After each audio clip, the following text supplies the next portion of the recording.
Hello, I'm Julia Maxton, President of the South Metro Regional Chamber of Commerce, and this is the South Metro Chamber of Commerce Business Briefs. Hello, I'm Doyle Burk. I spent 29 years with the Dayton, Ohio Police Department. The last 22, I worked homicide, which involved, in that time period, almost 900 homicides. So one of the cases I wanted to show was a case from Christmas 2001. Darrell Ferguson, who killed 3 people. He was the last serial killer that I worked on. His nickname was Gator, and we started with this house, which is the residence of Thomas King. Thomas lived there with his wife, who was gone on a trip to see their adult son. Thomas was in the home by himself, and one of the things I wanted to illustrate is, you'll see now the picture of the door and the door locks, and they're not very substantial, but that's not the issue here. The issue is that they're not defeated. So what we look at in these cases is, what clues do we have?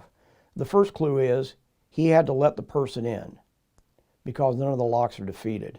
So we correspond with the living victims, we call them, in this case the wife, and ask her, would he answer the door to a stranger? It's December 25th, it's winter, there's snow on the ground. He's not going to sit there with the door open. And the answer from her was no, it would have to be somebody he knows. So our first clue is, we're looking for somebody that may be familiar with the victim. You can see the crutches in the corner there. Mr. King had an industrial accident some years earlier. It gave him difficulty in walking. And so he was not very mobile. So he would pretty much stay in the little kitchen area there and watch TV. Now we've removed Mr. King's body from here, and you can see in the little blurred out portion there, that's going to be some blood that's on the wall. You also see a knife laying on the floor. And the main thing in this picture is, you see the footprint in almost the center of the picture. There's a national database of footwear. To have a footwear impression like that, we can match it. We can match it to a type of shoe. From there, we can talk about the individual. When we get that individual, everybody wears their shoes differently. With me, I wear out the outside of the heels, and the inside of the heels look like brand new before I get rid of the shoes. You can step on a rock. It can cause an imperfection. So we have the generality of, this is a size 11 lug sole boot. But when we get the actual boot, we have the wear patterns and wear marks that make that shoe to none other. One of the things is an impeccably clean house. When you see something that should be there that's obviously not there, these are the things we want to ask Mrs. King. Cable TV with no TV attached to it, things like that. So we find out that taken was 2 small TVs, one larger than the other, and a AM/FM radio. Not very descriptive. Most people couldn't give you a big description of TV, but it gave us something to work with. So we immediately put that information out to other police officers. This is what we think occurred. One of the things that kind of hinders an investigation like this is, the killer, who was not smart, had dumb luck, I'd like to call it, in that he took a knife that was at the scene, he used it, and then he left it at the scene. Now, this will prevent him being stopped for some other reason and an officer finding a bloody knife on him. He has no ties to that weapon, and he left a weapon there. Here again, you can see the blood on the wall. We have no idea who did this crime at this point in time. It could be another older gentleman. They were having an argument, and we find the suspect, and he says, oh, we were up, and he had a knife, and we fought, and he got stabbed. We know that's not true. That wasn't the case anyway, but we know that's not true because you can see the blood is all low, and you can see how the blood is going upward. So we know that Mr. King was on his back when the attack occurred.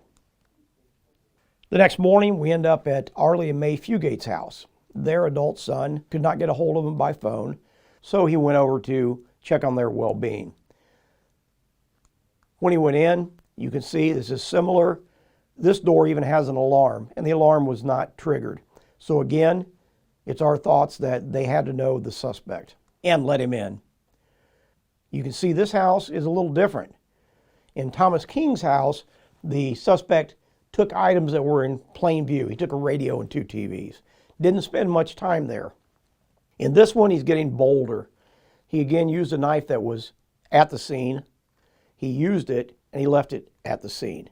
But he's also taking more time. He ransacked this house, so he's more comfortable. He's becoming more dangerous, basically. Even though he ransacked the house, the only thing that he took was a jar of coins and their wedding rings. Now, this is one of the stab wounds on one of the victims, and you can see towards the rule there, kind of like an incised or sharper point. You can see at the top, there's a more squared off wound there. You can also see that it's much darker at the top. That's because a single-edged knife was used. A double-edged knife cuts on both sides, and when you stab someone, it would leave a nice incised point like the one on the left of this photo and not the one at the top. Even though it's a sharp force in that it's a knife, it still is a blunt force injury with the dull side of the knife. That's why it leaves a squared off configuration like you see in this photograph, and that's why it's darker, because there's more hemorrhage, because it's actually dragging instead of cutting. This one looks like a close-range shotgun blast, but it's not. This is multiple stab wounds. When you stab the same area multiple times, the skin will pull apart. How does this happen? The victim is pretty much down and out now. Still alive, or this could not occur, but he's not offering any resistance. There's no movement. Typically, there's always movement of the victim, movement by the suspect, the knife is shifting. By the time you get to this point that you can stab this same area that many times, the fight is over. And what we do at time of autopsy is we join that back together using super glue. And you can see even in this photograph, you can see there by the third finger at the top, a dark side and a dull side. Also, the dark side is larger. One going one way, one going the other. That's a single-edged knife, and the knife is shifted. Every stab wound is not going to be the same. Now, we've shaved the head here of one of the victims. This is different. This is not a stab wound. This is a laceration. The head is like a bowling ball. We can get footwear impressions from the carpet. We can get footwear impressions even from the victim's clothing and things. But the head is like a bowling ball. It's hard to stomp on. So this is, I would say, a near miss of a stomp. Stab wounds. Remember, not all of them are perfect. Again, you got to take into consideration the movement of the victim, movement of the suspect. This is typically what you see. A stab wound that you can kind of, the one on the left, make out that the lower portion is darker and more squared, and the top portion is more incised, and that's a single-edged knife. The one beside it is just a near miss. Typically, you'll find injuries on the hands and arms of the victims because they're defensive wounds. They're trying to ward off the attack any way you can. And whether intentional or just instinctively, you're going to throw your arms up and your hands and try to block those blows. And you see some there on the arms. This is just an overall view of one area of one of the victims. This is what you see in a homicidal stabbing because of movement of the victim and the suspect. And you can even still make out that some of these are single-edged knife attacks. They all are, but some of them you can't make out through the configuration of the position of the body when he's stabbed. We had a lady in Dayton several years ago. She was stabbed 103 times. She did it herself. They were not superficial. They were all substantial stab wounds, but only one of them was fatal. We finally found a note where she was trying to get the demons out. She had some mental health issues, but she stabbed herself going in straight lines all up and down her chest. No one gets stabbed by someone else that way because there's always going to be movement. So this is typically what you would see. We complete the scene investigation and we get all the information out to our uniform crews. What we're trying to do now is get information out. Sometimes someone in the community will say, hey, I saw somebody leaving the house. They were carrying a TV, different things like that. What we get is we have a uniform crew that calls me and says, I have a guy at one of the bars in the area there. And I should mention that the area we're talking about, it's on the east side of Dayton, and they're very territorial. They're very clearly defined neighborhoods. And it's not in the same neighborhood, but they're very near each other. So we got a small area. And now we have a guy at a local bar that tells one of our uniformed officers, I had a guy come in and try to sell me a TV. I think it's probably stolen. That's why he's talking to the officer. He said, well, why do you think it's stolen? Because I told him I would like one, but I'd like a bigger one. He was gone for about 30 minutes and brought a bigger one back. So immediately the uniformed officer says, that could be the 2 TVs from the Thomas King homicide. So what we look at is the relationship of all the houses and the bar. And what we find out is what we had figured from the Fugate scene, there were 2 long guns that were left at the scene, a rifle and a shotgun. Clearly he had to see them. He didn't take those. And the reason we thought he didn't take those was he's on foot. He's not driving. If he's got a car, he's certainly going to take those guns. Those are easy to sell on the street. But instead he took other items. He can put the coins and the rings in his pocket. He can take the TVs, put them in a grocery cart. He's just another junker going through an alley. But to take those guns, he would need a vehicle. So we figured he was on foot. So we kind of narrowed down our area. This all fit into the same area. 30 minutes, 15, you figure 15 minutes each way. He could have been at either of those residences. One thing leads to another. The bartender says he knows him by nickname, Gator. Doesn't know his real name. So we go to our nickname file and we find 31 different Gators. We had a description from the bartender and only one of them matched that, and that was Darrell Ferguson. So we do what's called a photo spread where we take a picture of Darrell Ferguson and the computer generates 5 other pictures that look similar to him. You don't want to just show a photograph and go, is this Gator? So we showed it to the bartender. He picked out Darrell Ferguson. We go to look for Darrell Ferguson, first electronically to try to find addresses. We find out he's in court-ordered rehab in Hamilton, Ohio. So we call there. They tell us that he had a pass to Dayton. I don't remember the exact dates, but it was like December 20th to the 23rd or 4th.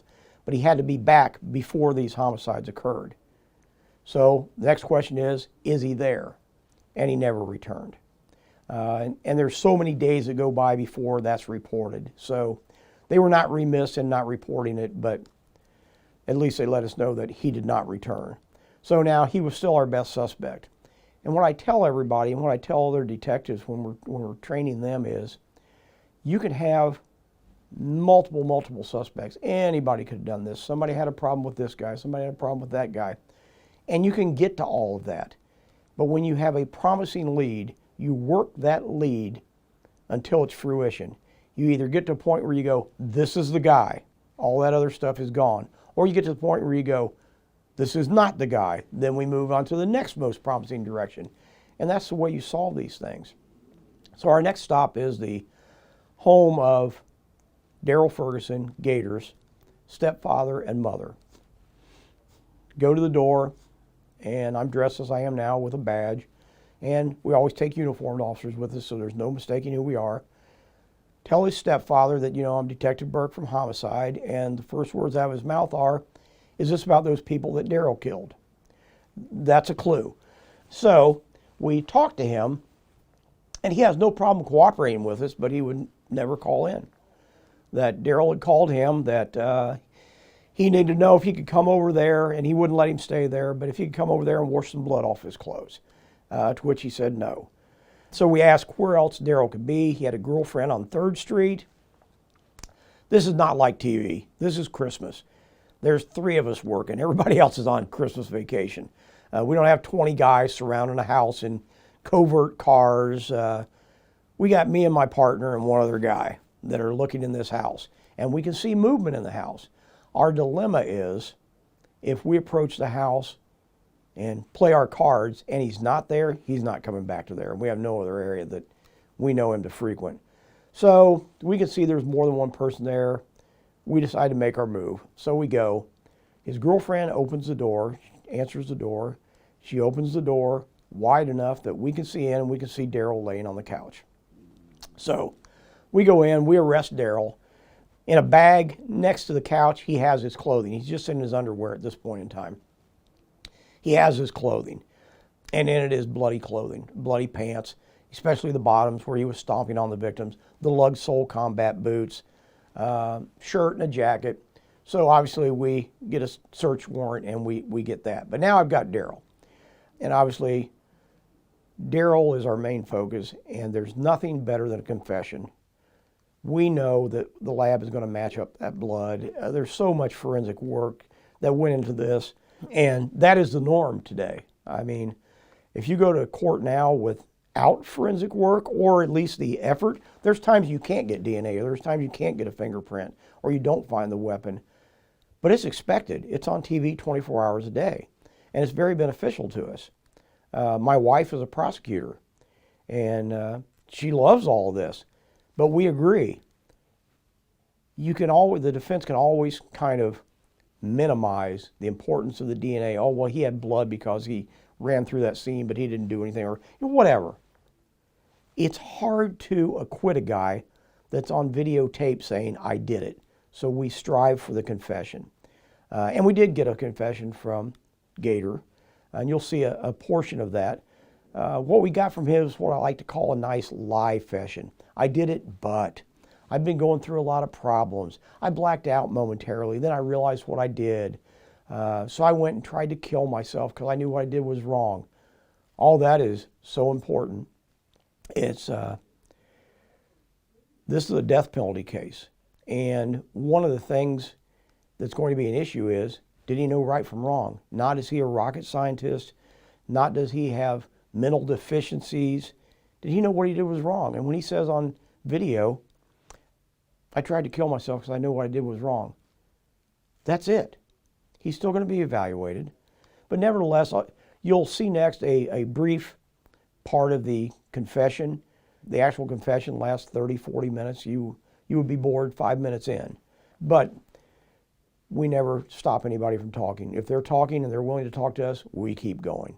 And you know now, obviously, that this is being videotaped. What I want to do is just kind of recount the events that happened from December 25th on through to today, when we came in contact with you.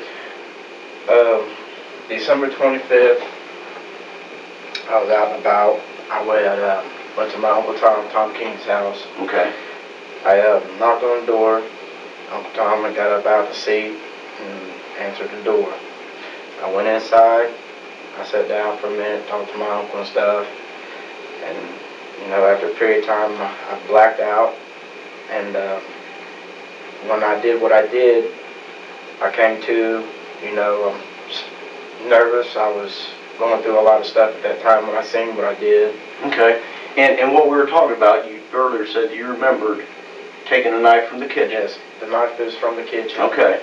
I know there was repeatedly what I heard on TV, there was stab wounds from the chest. I took the TVs and the radio. I had went and sold them on the street, got some money. Now, and I'm sorry, but let's back up for just a minute. You told us earlier that, again, the knife was from the kitchen. It was from the kitchen. That you used. Yes, sir. And you left it there. Yes, sir. And that also that you had kicked and stomped on it. Stomped on it. Okay. And that once you realized what you had done, that you decided you had to get some money at any rate, basically. Yes, was that correct? Yes, sir. And that's why you took the 2 TVs and the CD yes, player? Sir. Okay, I'm sorry. Go right ahead. Okay. I left that night when I got the money and stuff. I went to Myers to get my paint and stuff. When I went and got my paint and stuff, I went to the bridge, Finley Street Bridge, because that's where I do a lot of my thinking and stuff like that at, and to get away from a lot of stuff. I tried to put the bread bag over my face to go ahead and just do myself in because I knew what I did was wrong. It was, I started crying after I did it and stuff, and, just a lot of things had happened under the bridge. Well, I went back up on Terry Street and to I think Arley and May. Mm-hmm.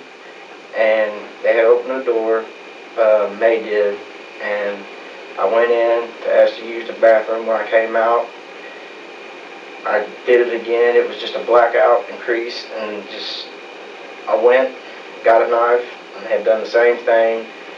I took a bunch of change and stuff. Now, this knife also was from the kitchen? Is that From right? the kitchen. Now, you described it, said it was a bigger one. It was a bigger one. And did you leave that there? Yes, I left it there, sir. And it's similar, the stabbing the same, and I think you also had stepped or kicked or stomped? Kicked and stomped. Okay. And this was the following day? No, Tom was the 25th? 5th is 26th. Tuesday, this would be the 26th, which is Wednesday, that night, both. That night. I took a bunch of change and stuff and had went back and got a bunch of paint and stuff and went to Finley Street Bridge, and I went to Sid's and had Sid drop me off on Xenia. Well, when I walked from Xenia, I went up where the Ruskin School is, past the Ruskin School, up 5th to 3rd to Harshman. Okay. I got up there and got my paint and stuff, went back to the bridge, and then after that, I went back over towards Ricky Webb's house and asked Ricky Webb, I told him about what I did and asked to see if it was on the news. And he said, you shouldn't say that to nobody. And I was actually wanting to talk, but I guess, I couldn't go through with it, so I asked how I could get my pants and stuff cleaned. And I left from there, and that's when I went over to Tammy Hess's and them's house. The house on 3rd Street where we got you today. Now, let me ask you, we talked about this earlier, the shoes you were wearing were those black boots with kind of the Lux old steel-toed boots. And the pants were... Tommy Hilfiger jeans. Okay, the ones that you had there on East 3rd Street. Now, you had laundered those? Yes. Obviously, just try to get the blood out, is that right? Okay. What kind of shirt, if you remember, did you have on? I did. I had a polo, a maroonish like. Okay. It was like a polo shirt I had on, and I had my Tommy. The Tommy coat. Now, was there blood on each of those items? No, it was just on the jeans and the boots. Okay, from just where you were down low with them? Okay. Now, were you injured in any way in any of this? No, except for my hands had gotten cut up. From the knives? No. Or from? I guess from either hitting or something. Okay. And let me see here. You're talking about right there. Here? Okay. There. Basically and here? Yeah. On that knuckle? Yeah. Okay. And I guess that's from hitting May and Arlie? I guess so, yeah. Okay. Detective Dunsky, you have any questions? I have no questions. Okay. All right, I don't have anything to add either. Okay. Sorry for what I did. Okay. Ultimately, this goes to trial. He's convicted. That's the guilt-innocence phase. Since it is a death penalty, go into a second phase. It's not in any other trial except for an aggravated murder. That is the only death penalty potential in the state of Ohio is an aggravated murder, not murder, manslaughter, rape, nothing else, just aggravated murder. So you get into the penalty phase, and in this phase, either side can present anything they want to. Typically, as in this case, the prosecution just says, we submit everything that was submitted in the prior phase as to why he should be put to death. The defense can call witnesses on his behalf. Darrell can take the stand and make a statement, be cross-examined, or he can just make an unsworn statement in court. That will be the last thing you see. The real Darrell Ferguson, Gator, the self-proclaimed Satan killer, and how he talks about how he enjoyed killing his victims, and if he was set free in society, he would pick up where he left off. It's a very powerful statement to the court in that, yeah, I'm convicted, and yeah, I did it, and now here you go, I'm going to throw it in your face. He makes reference to people in the audience, James Cornett by name, who is the adult son of Arlie and May, and Brenda, who was the wife of Thomas. So he degrades victims in front of them. It's a good statement. You get to see what he's really like. First off, good afternoon to the court and to whomever else is here today. I'd like to say thank you to Mr. Hodge and to Mr. Bobby Joe Cox for sticking with me through this whole ordeal. Mr. Hodge, Mr. Cox, I understand you don't agree with what I'm doing with my life, but I'm my own man and no one else can go through with this but me. I'm not scared of what's going to happen to me today or in the future. But again, thank you, Mr. Victor Hodge and Mr. Bobby Joe Cox, for being here for me today. I hope the best for both of you in the future to come. I'd like to say thank you to my family for being here by my side through thick and thin. I know it's been a long, rough 21 months for us, but I'm thankful for you being here for me and sticking with me. I hope to be with my family till the road ends and to continue after that. Thank you, and I love you. To all of my friends who has been through the county or is in the county right now, I want to say thank you for helping me through this bit. Thank you, and I love you. Today, I stand before the court to be judged and sentenced for the crimes and murders of Thomas S. King Sr., Arlie Fugate, and May Fugate. I do understand that the victim's family and the friends of the victim's family, as well as others, want justice served on a platter to them for what I did in society in December of 2001.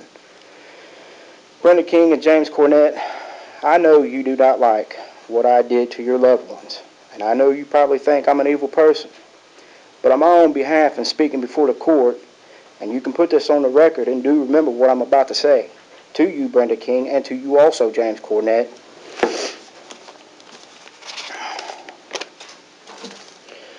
and to whomever else is listening here today. I, Darrell W., a.k.a. Gator Ferguson, does not care if you're here to get justice served to you or not. I, Darrell W., a.k.a. Gator Ferguson, does not care what you don't like about what I did to your loved ones. And I, Darrell W., a.k.a. Gator Ferguson, does not care what you think about me, because who I am and what I am and that I am will always remain that way. When I killed Thomas S. King Sr. and Arlie Fugate and May Fugate, I did it intentionally, and the killings of Thomas S. King Sr., Arlie Fugate, and May Fugate were malicious and hideous acts just as I intended them to be.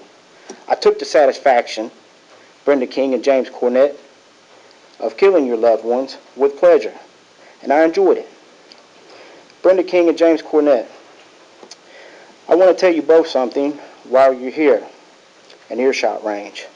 I wish the three of us could be eye to eye with each other, but here's what I got to say. Here's what I got to say to both of you. I, Darrell W., Gator Ferguson, does not, and I'll say it again just for the record, I do not have no sympathy for Brenda King or her family members or for her slaughtered loved one. Mr. James Cornett, I, Darrell W. Gator Ferguson, does not have no sympathy for you, nor your family, or also your slaughtered loved ones. I, Darrell W. Gator Ferguson, does not have no remorse for either sides of the victims' families, nor do I have no remorse for their slaughtered loved ones. I hate you, and I hate you, and I hate you. I pray that Thomas S. King Sr., Arlie Fugate, May Fugate, are in hell right now in agonizing pain and torment. They shall never rest, only burn for eternity. Brenda King and James Cornett, if I had the power to bring your loved ones back, I, Darrell W. Gator Ferguson, would not bring them back. I will never show any remorse even on that day that I die. The only thing I want for Thomas S. King Sr., Arlie Fugate, May Fugate, is to suffer, burn, and have agonizing pain in hell. I sit in my cell every day for the past 21 months and has asked myself over and over, where was your Jesus, the artisan of hoaxes, and his fugitive father, the mute God, who was supposed to show up in his glory to save his poor innocent lambs? Your God of false hope has vanished into nothingness, and it was my Father who drove the nails into your Savior's wrist and laughed while he was dying. And if you consider my God, Lord Satan, a killer, then it is his blood that runs through my veins and fills my heart full of hideous acts and hatred. And I only show love towards the ones that are with me and by my side. Let's just say that if I was to be free to go back out in society, I'd pick up where I left off from. and take the pleasure of causing destruction. I'm not afraid of death like some of you are. I've got a strong mind, a strong heart, a strong spirit, and willpower. As I sit in prison and wait for death to come and collect my soul, to return me to the hot burning coals of fire, I will pray night and day as I sit in prison in my own darkness, that are for every one of you who are here to see justice served, that you and your precious loved ones are driving down the road and the goddamn car blows up and kills every one of you. May death come on over you. To my God, and to my family and friends' love, and to my enemy's death, hell, Lord Satan. Done. In summation, he was given the death penalty. He is the youngest person ever given the death penalty in Ohio since 1940-something. He is also the fastest from time of conviction to the date of actual execution. And approximately 4 years after his conviction, he was executed. So with that, I hope that you enjoyed this and stay safe.